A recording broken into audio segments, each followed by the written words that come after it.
ಬೆಂಗಳೂರಿಗ ಸರಣಿಯಲ್ಲಿ ನಾವಿವತ್ತು ನಿಮಗೊಬ್ಬ ಡಿಫರೆಂಟ್ ವ್ಯಕ್ತಿಯನ್ನ ಪರಿಚಯ ಮಾಡ್ತೀವಿ. ಇವರಿಗೆ ಕಣ್ಣಿಲ್ಲ, ಆದರೆ ಕಣ್ಣಿರುವವರು ನಾಚಿಕೊಳ್ಳುವಂತಹ ಸಾಧನೆ ಮಾಡಿದ್ದಾರೆ, ಎಲ್ಲರ ಹುಬ್ಬೇರಿಸುವಂತೆ ಮಾಡಿದ್ದಾರೆ.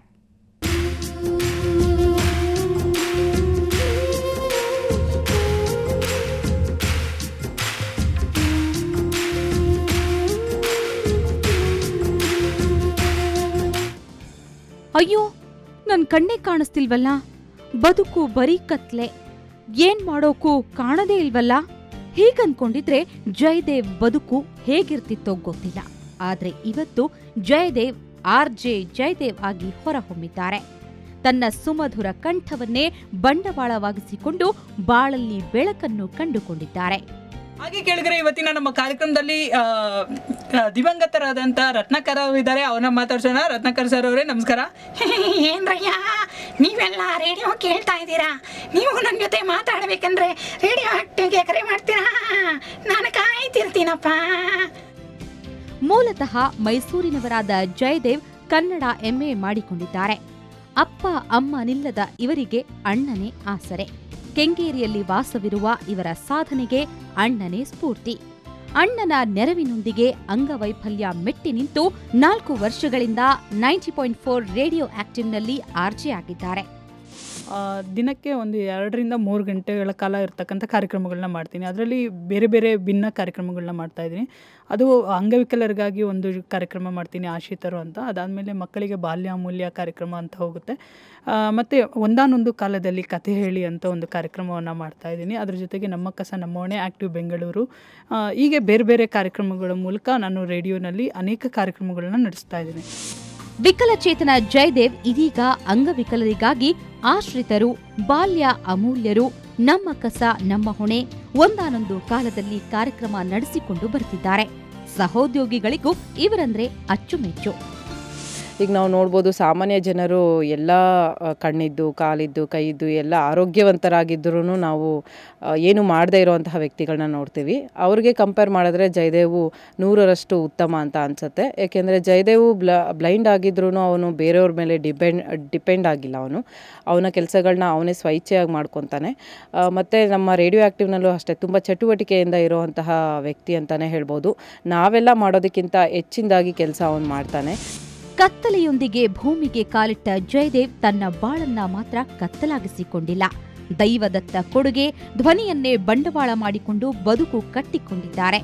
ಇತರರಿಗೆ ಮಾದರಿಯಾಗಿದ್ದಾರೆ. ಬೆಂಗಳೂರಿನಿಂದ ಕ್ಯಾಮರಾಮನ್ ಯುಗಂಧರ್ ಜೊತೆ ಮಮತಾ ಮರ್ಧಾಳ್, ಸುವರ್ಣ ನ್ಯೂಸ್. ಗಾರ್ಡನ್ ಸಿಟಿಯಲ್ಲೀಗ ಬಣ್ಣದ ಹೂಗಳ ಪರಿಮಳ ಪಸರಿಸಿದೆ. ರಸ್ತೆಗಳಲ್ಲೂ ಹಳದಿ, ನೀಲಿ ಹೂಗಳು ರಾರಾಜಿಸ್ತಾ ಇವೆ. ಈ ಹೂಗಳ ಚಿತ್ತಾರ ನೋಡೋದೇ ಒಂದು ಚಂದ. ಹೂಗಳ ಸೌಂದರ್ಯವನ್ನ ಸವಿಯುತ್ತಾ ಇವತ್ತಿನ ಬೆಂಗಳೂರು ಫಸ್ಟ್ ಮುಗಿಸೋಣ. ನೇರ, ದಿಟ್ಟ, ನಿರಂತರ ಸುದ್ದಿಗಾಗಿ ನೋಡ್ತಾ ಇರಿ ಸುವರ್ಣ ನ್ಯೂಸ್.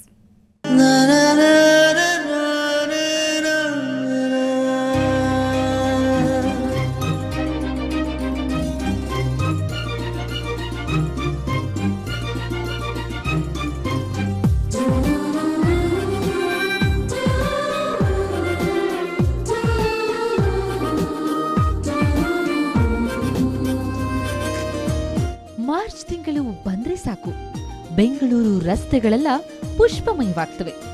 ವರ್ಷಕ್ಕೊಮ್ಮೆ ಅರಳುವ ಹೂಗಳ ಸೀಸನ್ ಇದು. ಟಬೂಬಿಯಾ, ಅರ್ಜೆಂಟಿಯಾ, ಜಕರಾಂಡ ಹೂಗಳು ರಸ್ತೆ ಬದಿಯನ್ನ ಅಲಂಕರಿಸಿರುತ್ತವೆ. ಲೈಟಿಂಗ್ ಅರೇಂಜ್ಮೆಂಟ್ನಂತೆ ಕಲರ್ ಹೂಗಳು ಮಿನುಗ್ತಾ ಇರ್ತವೆ.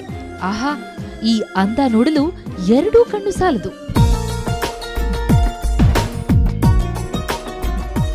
ಹಳದಿ ಬಣ್ಣದ ಈ ಟಬೂಬಿಯಾ, ಅರ್ಜೆಂಟಿಯಾ ಹಾಗೂ ನೇರಳೆ ಬಣ್ಣದ ಜಕರಾಂಡ ಹೂವು ನೋಡುಗರನ್ನ ಮಂತ್ರಮುಗ್ಧರನ್ನಾಗಿಸುತ್ತೆ. ಈ ಬೇಸಿಗೆ ಹವಾ ಎಷ್ಟೇ ಒತ್ತಡದ ಕೆಲಸ ಇರಲಿ, ಈ ಹೂಗಳತ್ತ ಒಮ್ಮೆ ಕಣ್ಣಾಡಿಸಿದ್ರೆ ಸಾಕು, ಮನಸ್ಸಿಗೆ ರಿಲ್ಯಾಕ್ಸ್ ಆಗುತ್ತೆ. ಕಣ್ಣುಗಳು ಈ ಹೂಗಳ ಚಿತ್ತಾರವನ್ನ ತುಂಬಿಕೊಳ್ಳುತ್ತವೆ. ಎಲ್ಲೋ ಅಂದರೆ ಒಂದು ಪ್ರಕಾರ ಅಟ್ರಾಕ್ಷನ್ನು, ಅದಕ್ಕೆ ಎಲ್ಲೋ ಹೂ ಅಂದರೆ ಒಂದು ನೋಡಿದ್ರೆ ಒಂದು ಮನಸ್ಸಿಗೆ ಖುಷಿ ಆಗುತ್ತೆ. ಒಂದು ಒಂದು ಒಂದು ಆರಾಮ ನೋಡಿದ್ರೆ ಒಂದು ಮನಸ್ಸಿಗೆ ಖುಷಿ ಕಾಣಿಸುತ್ತೆ. ಇದು ಎಲ್ಲ ಕಡೆ ಇವಾಗ ಬೇಸಿಗೆಗೆ ಯಾವ ಮರ ಗಿಡ ಎಲ್ಲ ಫುಲ್ಲು ಡ್ರೈ, ಇಲ್ಲೆಲ್ಲೂ ನೀರಿಲ್ಲ ಏನಿಲ್ಲ. ಇವಾಗೆಲ್ಲ ಪಾರ್ಕ್ಗಳು ಒಣಗ್ದಂಗೆ ಆಗ್ಬಿಟ್ಟಿದೆ. ಇಲ್ಲಿ ನೋಡಿದರೆ ಹೂ ಸಕ್ಕತ್ತಾಗಿ ನೋಡೋಕ್ಕೆ ಖುಷಿ ಆಗುತ್ತೆ. ಬೇಸಿಗೆಯ ಬಿಸಿಲನ್ನೇ ಮರೆಸುವ ಶಕ್ತಿ ಈ ಹೂಗಳಿಗಿದೆ. ಮರಗಳ ತುಂಬೆಲ್ಲ ಹೂಗಳು ನಗುತ್ತಿದ್ದು ನಮ್ಮನ್ನೂ ನಗಿಸುತ್ತವೆ. ಇಂತಹ ಹೂವು ವರ್ಷ ಪೂರ್ತಿ ಅರಳಬಾರದೆ ಅನ್ನಿಸುತ್ತೆ. ಆದ್ರೆ ಇದನ್ನ ನೋಡೋಕೆ ಮತ್ತೆ ಮಾರ್ಚ್ವರೆಗೆ ಕಾಯಲೇಬೇಕು. So don't miss it.